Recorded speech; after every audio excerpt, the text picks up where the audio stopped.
Ты приезжаешь в Таиланд, чтобы расслабиться. Бирюзовое море, белый песок, сочные фрукты и вкусная еда. Полная свобода и безмятежность. Кажется, это рай. Но здесь на каждом шагу рай может обернуться кошмаром. И единственное место, где ты чувствовал себя в безопасности, больше не безопасно. И главная угроза там, где ты ее не ждешь.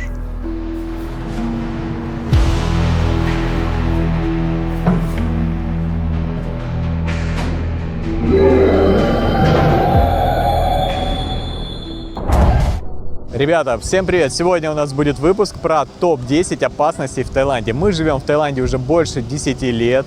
Мы за это время много всего видели, много всего узнали, и нам есть что вам рассказать. Погнали! Таиланд – это рай для туристов, но если здесь зазеваться, можно отправиться в настоящий рай, и причем уже навсегда. Ребята, давайте перейдем к первой опасности, которая может вас подстерегать в Таиланде. И это, естественно, дороги. В Таиланде левостороннее движение, и с этим связаны основные риски. Во-первых, когда переходите дорогу, нас всегда в школе учили, что нужно посмотреть сначала налево, а потом направо. В Таиланде же все по-другому.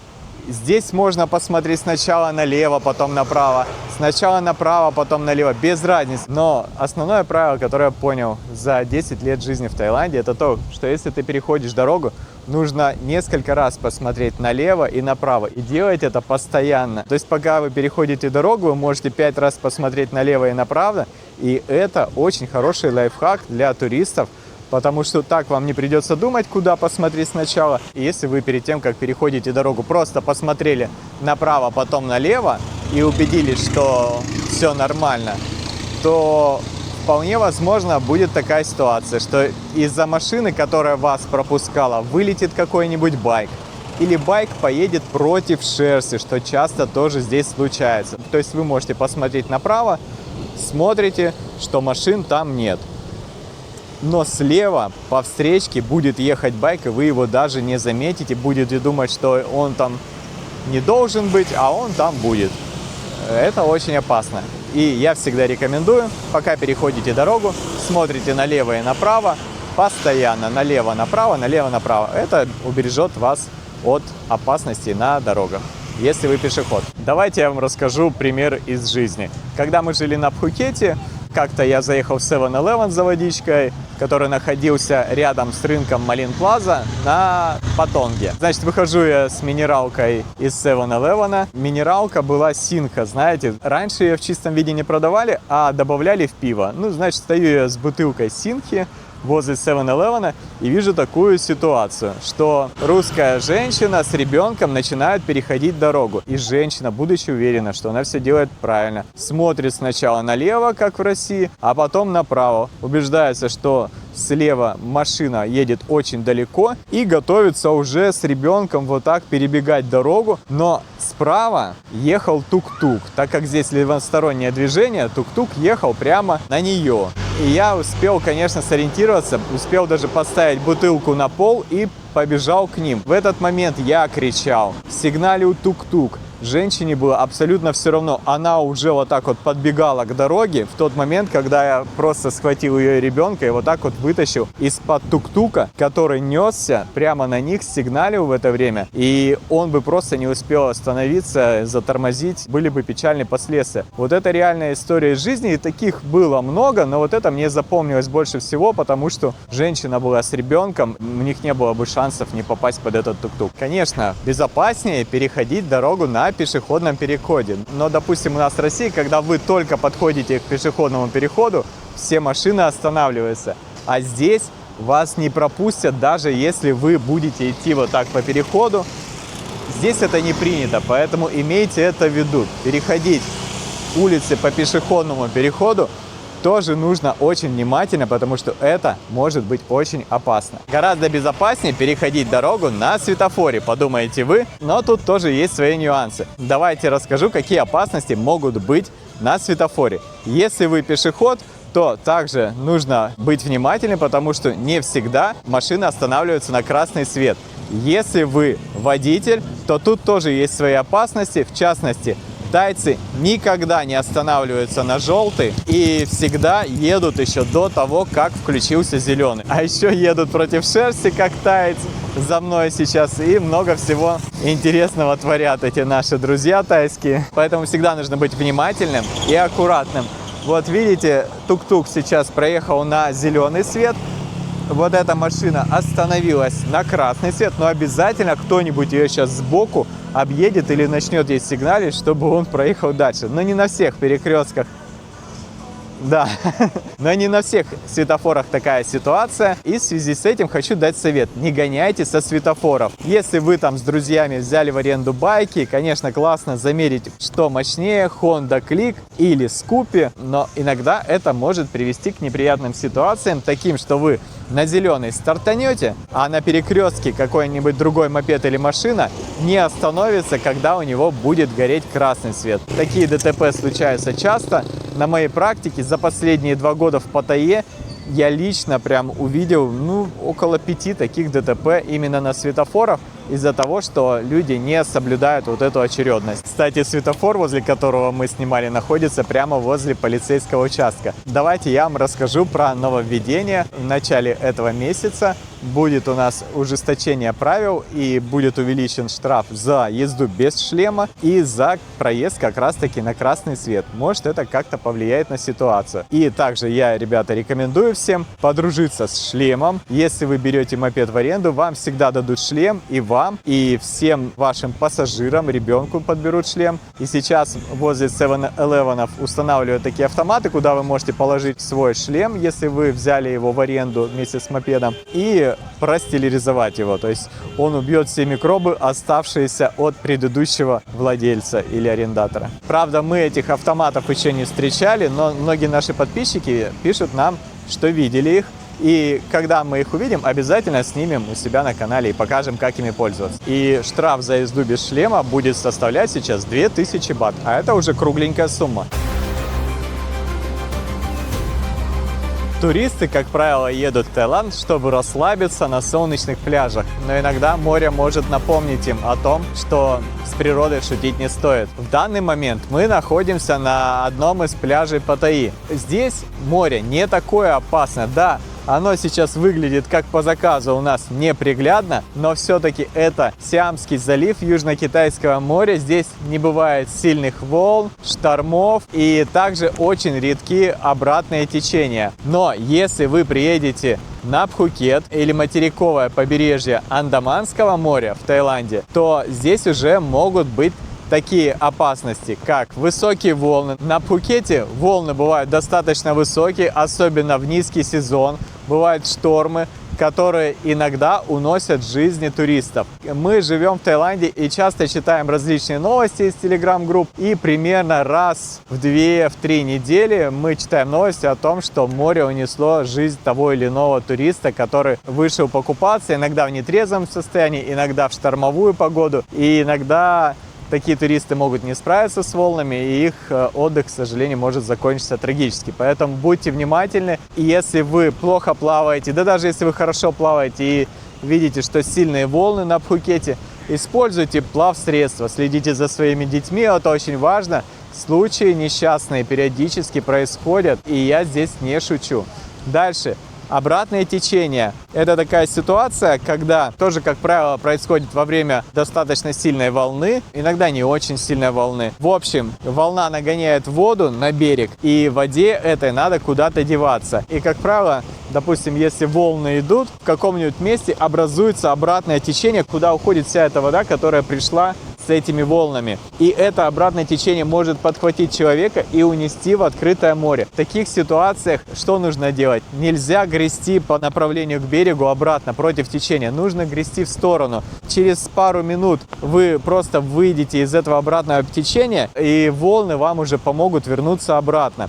Главное не паниковать. И по возможности также, если достаточно сильное волнение, опять напомню, что используйте плавсредства или берите с собой, чтобы кто-нибудь на берегу был с каким-нибудь кругом, с надувным утенком, лягушонком и мог отправиться к вам на помощь. Также, если вы хотите кого-то спасти, берите с собой что-нибудь надувное, что может поддерживать вас и того, кого вы спасаете, в плавучем состоянии долгое время, потому что нередко те, кто идут спасать кого-нибудь, могут также не справиться с этой стихией. На побережье Андаманского моря и на острове Пхукет есть опасность цунами. Она сохраняется всегда. Конечно, очень маловероятно, что если вы прилетите на отдых и в этот момент как раз начнется цунами, но никогда не стоит забывать о трагедии, которая произошла в 2004 году. Она унесла очень большое количество жизней. И я напомню, что произошло цунами, которое обрушилось на Пхукет и на побережье Андаманского моря, также затронуло много других стран. Здесь я хочу сказать, что если вы на Пхукете, вы должны изучить таблички, на них написано Evacuation Road, нарисованы стрелочки. Вы должны всегда знать на всякий случай пути отхода. Если вдруг резкий происходит отлив у вас, море уходит буквально на ваших глазах, то нужно экстренно покинуть пляж, либо воспользовавшись транспортом, либо бежать туда, куда указывают эти таблички с надписью Evacuation Road. Как правило, они ведут к каким-то возвышенностям, которые находятся рядом с пляжем. Закончим с опасностями на море и переходим к следующей теме. Давайте еще разберем такое опасное природное явление, как дождь. Какие же беды он может принести туристу? Ну, самое главное, это если вы возьмете в аренду байк, то в дождь надо водить очень аккуратно. И в частности, самый опасный момент, это когда вы поворачиваете и ваши колеса попадают на разметку, на пешеходный переход. В общем, они здесь покрашены такой краской очень плотной, что если ваш мопед либо находится немного под углом, либо вы тормозите в этот момент и идет дождь, то вы просто скользите по этой поверхности, и очень большой шанс опрокинуть байк или увеличить свой тормозной путь в момент, когда вы в дождь попадаете на всевозможные окрашенные участки дороги. Также расскажу вам историю, многие, наверное, о ней знают. Несколько лет назад 13 тайских школьников отправились в пещеру вместе со своим тренером по футболу. И в момент, когда они находились в пещере, начался сильный дождь, и вход в эту пещеру затопило. Эти школьники находились в заточении в пещере 17 дней. Все это время им пытались доставить провизию, потом провели спасательную операцию. Пришлось этих школьников усыпить, надеть им водолазное снаряжение и вывести из этой пещеры. Про эту историю есть очень интересный и захватывающий фильм. Называется «13 жизней». Как-то мы его смотрели с Аленой, когда летели в самолете. И следующим блоком у нас пойдут все опасности, которые связаны с природой. Это солнце, море, вода, в общем, все эти явления. И еще, ребят, одна опасность, которая поджидает каждого туриста, который приехал в Таиланд. Это солнце. Нередки солнечные ожоги. Если у вас светлая кожа, как у нас с Аленой и Александром, то по приезду в Таиланд вы должны использовать обязательно солнцезащитный крем. Если вы находитесь на море, если вы едете на байке, намазываете руки себе, все открытые участки тела. Поначалу, первые дни, нужно использовать крем с защитой SPF 50. Его можно купить как в России в любом супермаркете, так и по приезду в Таиланд. Потом уже, когда вы уже загорели, можно сменить его на SPF 30, или как делает Алена, она делает различные миксы с кремами и маслами для загара на основе кокосового масла. В следующем блоке мы разберем животных. Самые опасные, на мой взгляд, животные в Таиланде – это уличные собаки. Многие наши подписчики считают, что тайские собаки очень милые, они никогда не лают и думают, что они никогда не кусаются. Но это мнение обманчивое, потому что тайские собаки, в отличие от наших собак, практически никогда не лают, и поэтому создается впечатление, что они достаточно спокойны. Но в то же время нередки случаи, когда бездомные собаки кусают людей. В чем для нас нетипичность этой ситуации? В том, что собаки бездомные не будут на вас лаять перед тем, как укусить. Они могут просто проходить мимо, потом резко взять, наброситься и совершить укус там, в ногу, к примеру. Такие ситуации возникают. Вы можете мне не верить, защитники собак могут там написать, что я их обманываю, но так как мы мониторим всевозможные телеграм-группы, нередко люди обращаются за помощью, спрашивают, что же делать, вот меня укусила собака.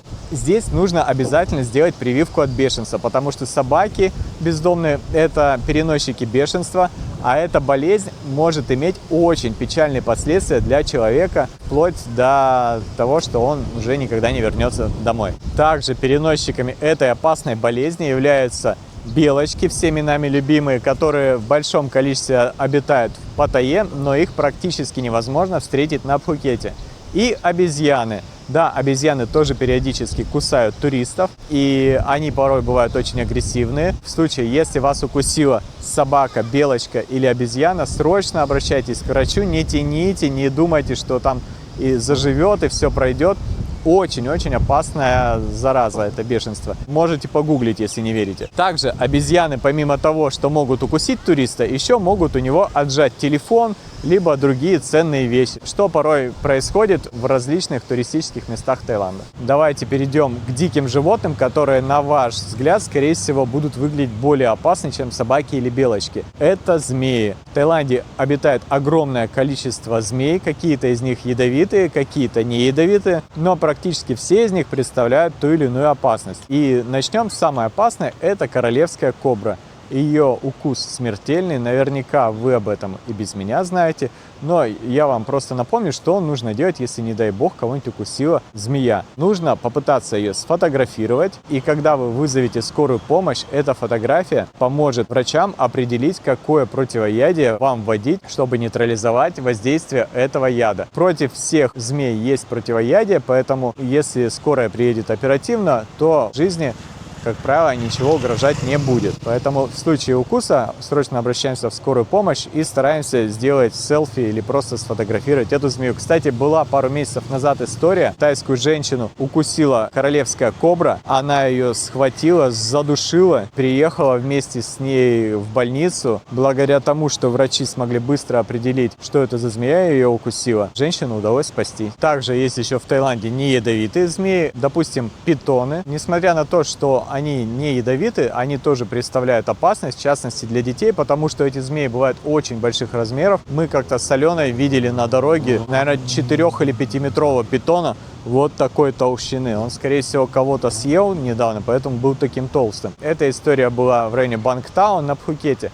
Но и в Паттайе тоже обитают крупные питоны. Допустим, в прошлом году возле Кондо Серенити русские туристы сфотографировали огромного питона, выкладывали в Телеграм, все на него любовались. Питон был достаточно крупный, он бы мог запросто съесть какого-нибудь маленького ребенка. И также недавно была история в Бангкоке. Варан огромный утащил новорожденного ребенка, то ли у бирманцев, то ли еще у каких-то других гастробайтеров. В общем, я не помню, была статья, мы ее читали и ужасались. Варан съел ребенка. Также в Юго-Восточной Азии, в частности в Таиланде, обитают очень опасные кровососущие насекомые, которые называются комары. Эти комары могут переносить болезнь, которая называется денге. Эта болезнь вызывает лихорадку, высокую температуру. В течение нескольких дней человек испытывает симптомы. Они похожи на грипп, но гораздо более выраженные. И также они могут привести к печальным последствиям. Поэтому если укусил комар, поднялась температура и лихорадка, то лучше, конечно же, обратиться сразу же к врачу. Они помогут. Также расскажу страшную историю про комаров. Когда Сане было 11 месяцев, мы жили на Пхукете, его укусил комар вот сюда в голову. Поначалу было просто покраснение, потом он купался в бассейне, растер это покраснение и образовался абсцесс. Сначала я думал, что это все само пройдет, как обычно у меня в детстве было, но Алена настояла на том, что нужно поехать в больницу, и когда все-таки она меня уговорила, мы приехали в больницу.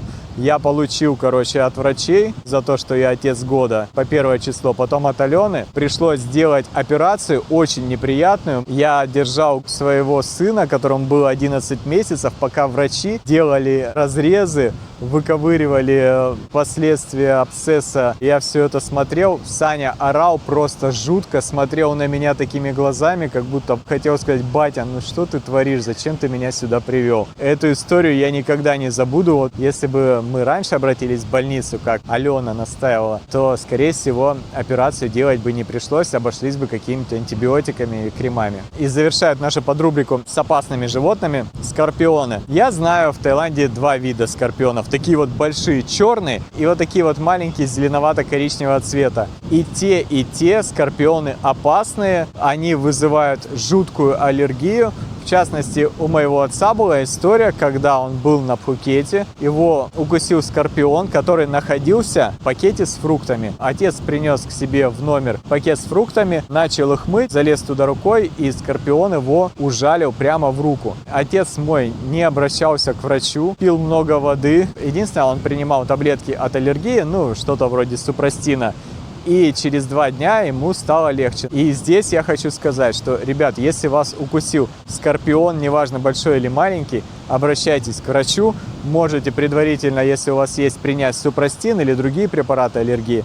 Но к врачу, конечно, обращаться обязательно, потому что могут наступить печальные последствия. А теперь давайте поговорим об опасностях, которые поджидают туристов в море. Там тоже их очень много. Допустим, медузы. В Таиланд периодически заплывают медузы, которые могут просто обжечь тело и тем самым причинить вам дискомфорт. Так и такие медузы, которые могут представлять опасность для жизни. В частности, на Пхукет иногда заплывают такие медузы, которые называются португальские кораблики. Это очень опасно, одна из самых опасных медуз в мире.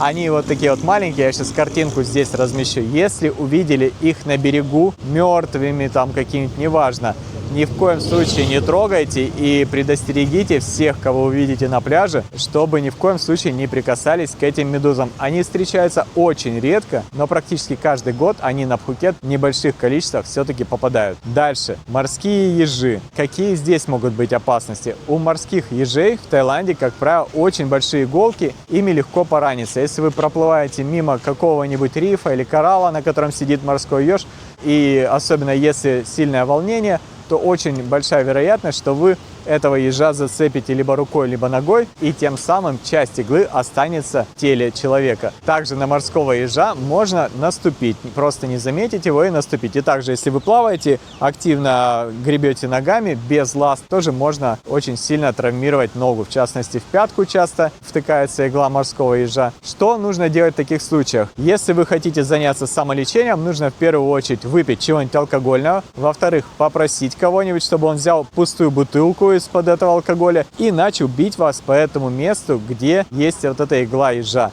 для того, чтобы ее измельчить. Она достаточно хрупкая, примерно как скорлупа яйца. И если бутылкой бить по этому месту, игла внутри разрушится, и через какое-то время организм ее рассосет, скажем так, или выведет. Ну, короче, иглы не будет. Если же этого не сделать, я расскажу свою историю. Я 9 лет ходил с иглой морского ежа в пятке. Она у меня очень глубоко там засела. Я просто был малым еще, не знал, что с ней делать. Вот ходил, периодически она доставляла мне дискомфорт. В то же время я не знал, что с ней сделать, пока не вырос и не начал бегать по пляжу. В момент этого бега игла постепенно разрушалась, и через какое-то время ее не стало. Также эти иглы могут вызвать аллергические реакции или лихорадку человека, поэтому иногда, когда турист наступает на морского ежа, требуется госпитализация, человеку могут ставить капельницы или делать операции в случае какого-то нагноения для того, чтобы извлечь эту иглу. Расскажу немного про акул.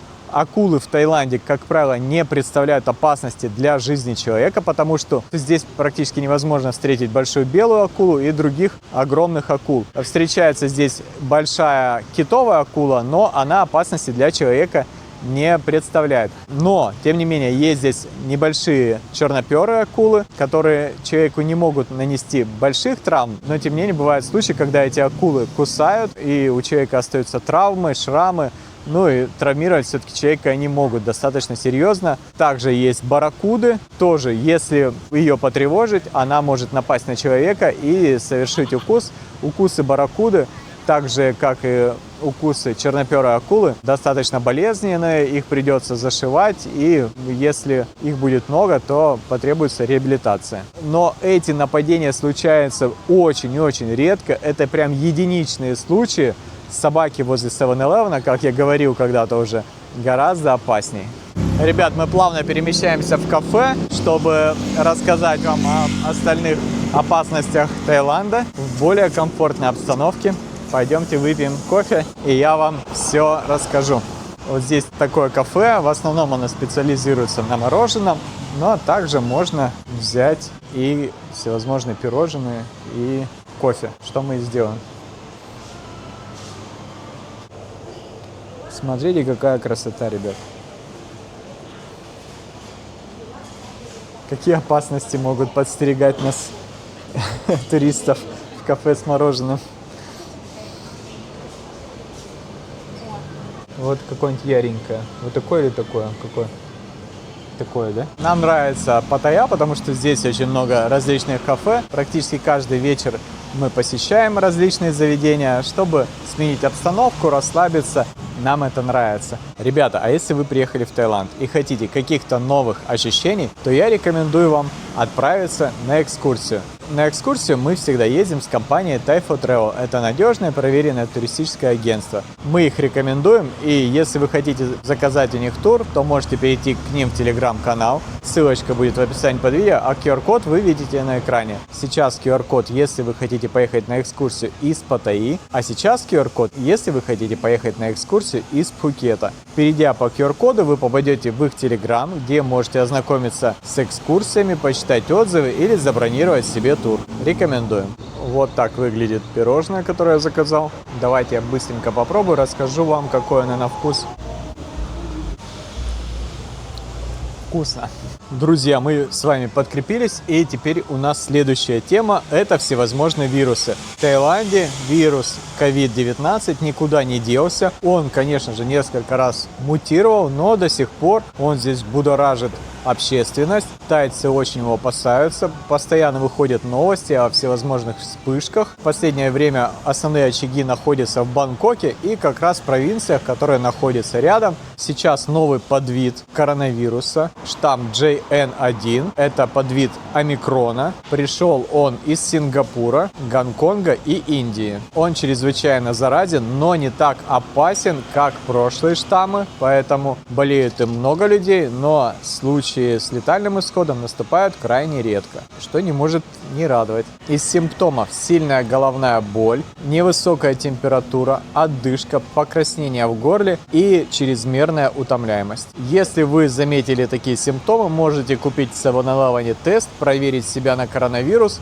Может быть, вам от этого полегчает. Мы недавно, кстати, наверняка этим вирусом переболели с Аленой. После поездки на остров Фукуок тоже были такие же симптомы. Мы, конечно, проверяться не стали, просто переболели, как многие люди, и забыли. Система здравоохранения в Таиланде достаточно хорошая, но дорогая. Конечно, люди, которые постоянно живут в Таиланде, находят иногда больницы, которые приемлемые по цене, но все равно это гораздо дороже, чем лечение в той же самой России. И в связи с этим я рекомендую всем туристам, которые посещают Таиланд, обязательно делать страховки, потому что бывают случаи, когда вы просто там заболели и вам понадобилась капельница, которая стоит там 5-10 тысяч бат. Но бывают неприятные истории, когда люди получают переломы, либо попадают в аварии, в серьезные ДТП, и тогда уже сумма лечения может достигать 10, 20, 50, 150 тысяч долларов. Если вы летите в Таиланд и не обладаете достаточным количеством денег для того, чтобы покрыть свое лечение в случае какого-нибудь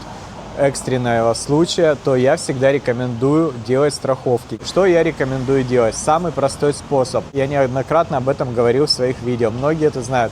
Страховка от Тинькофф. Эта страховка дается как бесплатная опция всем обладателям статуса Тинькофф Премиум. Но для того, чтобы стать обладателем этого статуса, не нужно быть там каким-нибудь важным, богатым человеком. Можно быть абсолютно таким же человеком, как я, допустим, и купить этот статус у Тинькофф всего там за 2000 рублей. И причем сделать это можно прямо перед поездкой, оформить страховки, а потом уже, когда ваша поездка закончится, вы вернулись домой, просто закрываете этот статус через чат поддержки с Тиньковым. В следующий месяц с вас уже не будут списываться средства за этот статус, и тем самым страховка вам обойдется в 2000 рублей. Причем в эту страховку можно включить членов своей семьи до 5 человек. И также вы получите еще 2 пропуска в бизнес-залы аэропорта. Это очень клево. Мы часто с Аленой и с Саней пользуемся этой возможностью. Поэтому я рекомендую Тинькофф Премиум. Кстати, вы можете перейти по ссылке у меня в описании и оформить эту услугу по моей ссылке. И если вы оформите по моей ссылке, вы получите какие-то бонусы. И, может быть, я получу бонусы, но давно их не получал от Тинькова. Там очень сложные условия именно для блогеров. Поэтому как бы больше это просто моя рекомендация. Еще важная информация про вот этот тип страховки, вот эту схему, которую я рассказал. Эта схема не подойдет людям, которые постоянно находятся в Таиланде. Допустим, нам она не подходит, потому что страховка действует год, но за границей вы можете находиться не более чем 30 дней. Если поехали в путешествие и прошло 30 дней, страховка перестает действовать. Но когда вы возвращаетесь в Россию, и обратно уезжаете в какое-нибудь путешествие, страховка начинает действовать снова. И так в течение всего года. Не получится поехать там, к примеру, из Таиланда в Малайзию, и если вы вернетесь обратно в Таиланд, страховка не заработает. Она заработает только если вы вернетесь в Россию и поедете опять там в Таиланд или в другую страну. Ну и напоследок я оставил больную для некоторых зрителей тему. Это наркотики. В одном из выпусков я уже рассказывал о возможных последствиях употребления пирожных с каннабисом туристами. О том, что это может иметь негативные последствия. За что получил очень много хейта от всевозможных наркоманов, которые посмотрели этот ролик. И причем эти люди настолько невнимательно посмотрели. В ролике я рассказывал о вреде каннабиса людям неподготовленным, обычным туристам, которые приезжают в Таиланд и хотят попробовать что-то новое, которые никогда до этого не сталкивались с этими наркотиками и не знают, какие могут быть последствия. На что многие торчки в очень грубой форме пытались мне объяснить, что употребление каннабиса это вообще очень классно, не наносит никакого вреда организму, что люди, которые употребляют каннабис, они вообще дружелюбные, они самые милые в мире существа. Но эти комментарии были все настолько грубые, настолько бестактные, прямо как будто с пеной изо рта они писали. И я им постоянно отвечал, что я не понимаю, они все утверждают, что люди, которые употребляют каннабис, они такие прям нежные, мягкие, пушистые, но тем не менее они пишут такие гневные комментарии.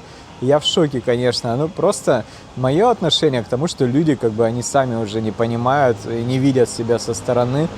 Конечно, до этого случая я был о торчках гораздо лучшего мнения, чем после того, как они начали писать свои комментарии. Теперь мое мнение о том, что каннабис опасен, оно только укрепилось. Я считаю, что марихуана, она разрушает человеческую психику, и, может быть, на ком-то это не так сильно отражается, а если у человека много стресса в жизни, много всевозможных ситуаций, когда он там либо подвержен риску, либо каким-то сложным жизненным обстоятельствам, он пытается успокоиться, употребляя легкие наркотики, в частности марихуану. На какое-то время это помогает, но вы знаете, что этот наркотик, он как бы берет взаймы. Он тебя делает спокойнее, но все равно это все накапливается, и потом психика просто рушится у человека. Я думаю, что многие даже этого сами не понимают, они думают, что они не изменились, но если вы посмотрите на своих друзей-наркоманов, вот можете даже написать мне в комментариях, изменились ваши друзья, которые там на протяжении нескольких лет стали на постоянной основе употреблять марихуану, вот просто напишите, такие же они люди, добрее они стали. Они сами этого никогда не поймут, не заметят по себе. Но если у вас такие друзья есть, просто напишите в комментариях. Даже если они стали добрее, жизнерадостные, тоже напишите это. Я в этом не уверен.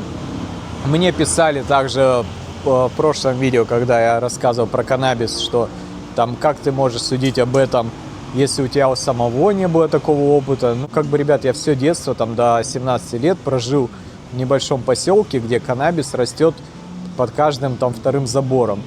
Я об этом наркотике знаю очень много и гораздо больше, чем многие те, кто пишет всевозможные комментарии. И дело в том, что в Таиланде вот эта агрокультура, она развивается большими темпами, так как сейчас каннабис легализован. Выводятся новые сорта, скрещиваются. И если у нас в России, там, чтобы добиться какого-то эффекта от конопли, его надо, как правило, там, приготовить какие-нибудь там всевозможные продукты, чтобы усилить действие там, нашей конопли российской, то здесь она гораздо мощнее и гораздо больше сортов и разновидностей, и с разным последствием на человеческую психику. Есть сорта, которые сделают вас мягким и пушистым, а есть сорта, при употреблении которых вы там пойдете там мир завоевывать. И опять же скажу, мы часто мониторим телеграм-группы, и практически каждый месяц кто-нибудь падает с балкона. Постоянно. Мы уже этому не удивляемся, как бы читаем, вот на Пхукете кто-то выпал из окна, в Паттайе кто-то выпал с балкона. Конечно, не дается информации, связано это с наркотиками, либо просто человек сам по себе там как-то по неосторожности, либо под действием алкоголя, что тоже может быть вероятно, выпал из окна. Но такие случаи возникают, и иногда прям пишут, что у человека, который выпал из окна, перед этим наблюдались галлюцинации, также у него там нашли марихуану и предметы для ее употребления. Если вы турист, у вас нет опыта употребления, там, вы ничего в этом не понимаете, то не стоит брать пирожное с каннабисом, потому что там могут намешать в неправильной пропорции, и вы получите не тот эффект, которого вы ожидаете. И опытные наркоманы, я думаю, тут со мной согласятся, что можно получить передозировку. Если человек там придет в кафе, съест пирожное, ему ничего не будет, он возьмет еще одно, съест, да? К примеру, такая ситуация же возможна, вполне возможно, потому что через желудочно-кишечный тракт это все усваивается не так быстро, эффект наступает не сразу же. Если человек будет курить это, то у него практически сразу там наступит какой-то эффект. А если употреблять пищу, то нет. В общем, мое мнение такое, что марихуана не так безобидна, как кажется многим. И если вы опытный наркоман, вы знаете, как обращаться с этим продуктом, то этот совет к вам не относится. Совет мой тем, кто приезжает в Таиланд, ни разу не пробовал каннабис, а так как тут она легализована, захотел попробовать, потому что здесь это все в рамках закона. Будьте очень осторожны с этим. Лучше не употреблять, но если прям очень-очень хочется, проконсультируйтесь с каким-нибудь своим другом-наркоманом, он вам все объяснит, как и что делать, что может с вами случиться в случае передозировки, либо можете спросить у чата GPT, либо погуглить в интернете. И тогда, я надеюсь, с вами все будет в порядке. Но я вам этого делать не рекомендую, потому что мы живем, у нас возле Кондо есть точка по продаже вот этой вещи, и периодически мы наблюдаем, да, часто вот люди там сидят расслабленные, все у них хорошо в жизни, но бывают исключения, когда люди творят, грубо говоря, какую-то дичь. И если вы не хотите стать каким-то героем там роликов, бежащим голым по набережной Джамтьена там или Патонга, то я вам рекомендую относиться к этим вещам с большой осторожностью. Спасибо за понимание. Также, ребят, помимо каннабиса в Таиланде есть другие наркотики. В частности, если вы будете прогуливаться по вечерним улицам, то есть такая вероятность, что вам могут предложить что-нибудь такое запрещенное. Помимо каннабиса, все остальные наркотики в Таиланде запрещены, и за это грозит уголовная ответственность. Могут посадить в тюрьму, либо потребовать от вас денег. Какие еще опасности связаны с наркотиками? Всем рекомендую посмотреть фильм «Бангкок Хилтон». Кто еще не смотрел, фильм очень старый, но проблема актуальна до сих пор. Постоянно мы читаем новости, что в аэропорту задерживают либо российских туристов, либо часто англичан и других европейцев с большим количеством каннабиса. Я не знаю, чем они думают, когда вывозят в чемоданах коноплю, но реально такие случаи происходят каждый месяц. И если вам ваша свобода дорога, то ни в коем случае ничего с каннабисом с собой в Россию или в другую страну вывозить нельзя. Это запрещено. В Таиланде каннабис пока еще легализован. У нас это наркотик, за который человека могут посадить в тюрьму. Недавно произошла такая история. В Таиланде объявили в розыск девушку, которая пропала. Это британская туристка 18-летняя Белла Кали. Ее нашли, но нашли уже в Грузии, в тюрьме, потому что ее задержали с 12 килограммами марихуаны и 2 килограммами гашиша. Вот такие приключения. Также отмечается, что сейчас в Юго-Восточной Азии растет наркотрафик, и я рекомендую, если вас кто-то просит что-то передать, незнакомый человек, за вознаграждение в другую страну с собой, отнеситесь к этому с максимальной осторожностью. И в связи с тем, что участились случаи незаконного вывоза каннабиса из страны, увеличился наркотрафик, власти Таиланда хотят предпринять меры по ограничению продажи марихуаны. Большая вероятность, что в будущем марихуану можно будет купить только по рецепту, либо как-то еще ограничат ее продажу. Но такие разговоры идут постоянно. Люди, которые вложились здесь в этот бизнес, они, конечно, постоянно находятся в стрессе, но я думаю, им есть чем снять этот стресс, потому что каждую неделю выходят какие-то новости о том, что запретят этот каннабис, потом опять не запретят этот каннабис. В Таиланде всегда так было и всегда так будет, я думаю. Ну, поживем, увидим. Если будут какие-то новости касательно этого вопроса, я вам об этом обязательно расскажу. Такой у нас выпуск сегодня получился не очень веселый, ребята, но в то же время информация, я думаю, полезная, особенно если вы хотите поехать в Таиланд, у вас нету там какого-то большого опыта. Я поделился тем, что знаю. Вполне возможно, что что-то я не рассказал. Если вы с чем-то не согласны, если вы хотите дополнить какими-то своими историями мой рассказ, то можете написать об этом в комментариях. Я всегда открыт для конструктивной критики, которая, скорее всего, будет после просмотра этого видео. Кстати, едет сейчас у нас друг Вовы Путина. Многие, кто посещал Паттайю, знают вот этого продавца. Видите, у него написано «Я друг Путина». Он продает личинок, тараканов и других жуков. На что только ты не пойдешь, чтобы продать свой товар туристу.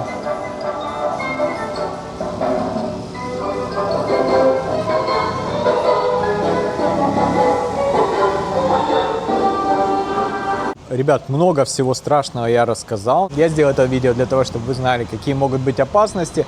Скорее всего, вас это не коснется, я на это надеюсь. Но всегда нужно быть готовым и знать, какие ситуации могут возникнуть. Мы живем в Таиланде уже больше 10 лет. Как-то со всем этим справляемся. И я думаю, что и у вас, если вы будете отдыхать здесь неделю, 2 или месяц, за этот промежуток времени ничего неприятного не произойдет. Я думаю, эти советы вкупе с тем, что вы сделаете себе страховку обязательно, помогут вам в вашем отдыхе. Подписывайтесь на канал, ставьте лайки, не забывайте подписываться на наш телеграм-канал, ссылка будет в описании под видео, QR-код вы сейчас видите на экране. Всем пока, ребята, и увидимся в Таиланде.